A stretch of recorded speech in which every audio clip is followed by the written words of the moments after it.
Jean-Claude Kaufmann est notre invité. Bonsoir, merci d'être avec nous dans 64 minutes sur TV5 Monde. Vous êtes sociologue, notamment spécialiste des relations dans le couple. Et vous êtes l'auteur aujourd'hui de ce livre qui a pour titre Saint-Valentin, mon amour, point d'exclamation. C'est aux éditions Les Liens qui libèrent. Alors Jean-Claude Kaufmann, on a tendance à classer la Saint-Valentin, disons-le, qu'on soit pour ou contre d'ailleurs, mais comme une fête à dimension essentiellement commerciale. C'est pourtant pas que ça, hein. Le commerce s'est emparé de la fête. Je raconte l'histoire.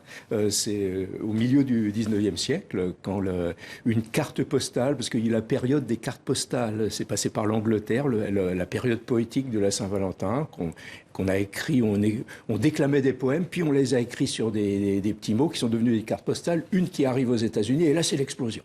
Les États-Unis découvrent cette idée, sont en manque de fêtes un peu sentimentales, et ils ont l'impression d'inventer la Saint-Valentin, alors qu'elle avait 2000 ans d'histoire très très forte. En Europe, c'est un des éléments, des quiproquos très nombreux autour de la Saint-Valentin. Alors justement, dans le chapitre Légendes et réalités, vous nous apprenez qu'il y a d'ailleurs 8 Saint-Valentin différents et qu'il y en a sans doute eu davantage, hein. Oui, entre 8 et 12, mais 8 qui sont répertoriés. Vous savez, les saints deviennent des saints patrons. Alors, il y a le saint patron contre ceci, contre cela. Donc, les Saint-Valentin, il y en a un qui protège contre l'épilepsie, l'autre... le vignoble du phylloxéra, voilà. Donc, on va dire, non, mais cela ne nous intéresse pas. C'est le bon qui nous intéresse, celui de l'amour. Celui de l'amour n'a jamais existé. Simplement, il y en a un, effectivement, qui est mort le 14 février. Et cette date-là... va jouer un rôle dans l'histoire, c'est-à-dire, il se passait des choses en février, il se passait des fêtes amoureuses de la jeunesse depuis très très longtemps en Europe, dans des sociétés où il y avait une morale collective. Donc les gardiens de la morale collective, notamment l'Église catholique, essayaient de contrôler ces fêtes, essayaient de les faire disparaître d'une certaine manière, et un pape très politique, le pape Gélase, au 5e siècle, a eu une idée. Il s'est dit, comme une partie des fêtes avait lieu le 15 février, on va faire une nouvelle fête le 14 mais pas pour célébrer l'amour, pour célébrer Dieu uniquement, et ça a échoué un petit peu sa manœuvre. Et au contraire, le saint qui avait été utilisé pour lutter contre les débordements amoureux a été retourné par les amoureux eux-mêmes pour devenir leur symbole. Alors ce qui est très intéressant dans votre livre, c'est que vous le dites, même dans des pays où il y a des difficultés à célébrer cette Saint-Valentin, notamment où il y a la guerre, où il y a aussi la pression des intégristes, eh bien on la fête quand même. J'aimerais vous montrer cette image, à votre avis. Où est-ce que nous sommes là ? Alors, c'est pas facile, là, sur ce plan-là, je le reconnais. Nous pourrions être peut-être en Égypte, en Syrie, je sais pas. Presque. C'est l'Irak, c'est Bagdad, la capitale de l'Irak, voilà, pays en guerre. Mais effectivement, vous avez cité la Syrie. Ce qui est frappant, c'est qu'elle est fêtée quasiment partout dans le monde, cette Saint-Valentin. Oui, partout, avec certains pays où c'est nouveau. Donc c'est plein de joie, plein de bouillonnement, mais un peu comme c'était le cas en Europe, où il y a des interdits très très forts. On n'est pas surpris qu'il y ait des interdictions en Arabie Saoudite, par exemple, 4000 policiers qui patrouillent pour faire, on voit les nounours, là, pour faire la chasse aux nounours.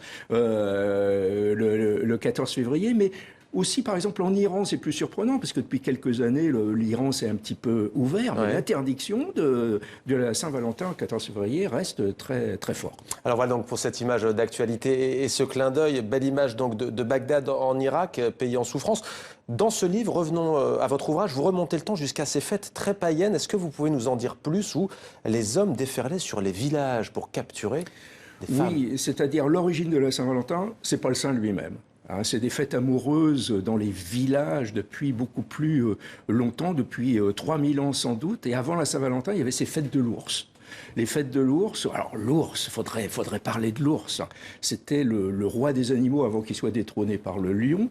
Et il avait une symbolique très forte du point de vue sexuel. On imaginait une sexualité non seulement débordante de l'ours, mais la possibilité qu'il puisse s'accoupler avec des femmes et donner naissance à des individus mi-homme, mi-bête. Et on croyait vraiment, jusqu'au XVe siècle, on croyait vraiment que cela pouvait exister.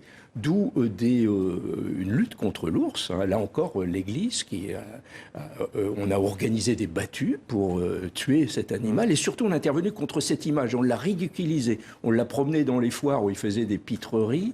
Et c'est comme ça, progressivement, qu'on est arrivé jusqu'aujourd'hui aux nounours en peluche, aux doudous des enfants. Mais ces fêtes de l'ours, effectivement, les hommes mettaient une peau d'ours. Et là, avec cette identité d'ours, ils attrapaient des femmes qu'ils amenaient dans leur tanière. On ne sait pas trop ce qui se passait dans la tanière. Donc les débuts de la Saint-Valentin étaient très durs, très rugueuses. Mais toute l'histoire va être celle d'un adoucissement des mœurs amoureuses. Alors aujourd'hui, pas d'ours, on est plutôt dans un restaurant, pourquoi pas ce soir ou demain.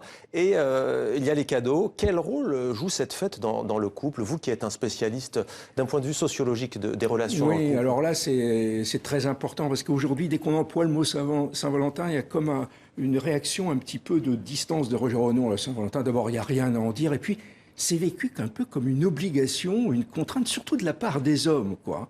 Mais en même temps, ils sentent que s'ils ne fêtent pas la Saint-Valentin, ça peut être une déclaration un peu de désamour. Oui, dans beaucoup de couples, il y a un décalage entre hommes et femmes. Du côté de l'homme, il est capable d'être très très bien dans le couple, d'amener une ambiance de bien-être, de décontraction, chacun dans son confort. Mais pour s'engager dans la relation intime, l'attention à l'autre, la communication, c'est plus compliqué. Merci. Et c'est ça que souhaitent les femmes et c'est ce que rappelle la Saint-Valentin. Merci Jean-Claude Kaufmann, Saint-Valentin, mon amour, édition Les Liens qui libèrent.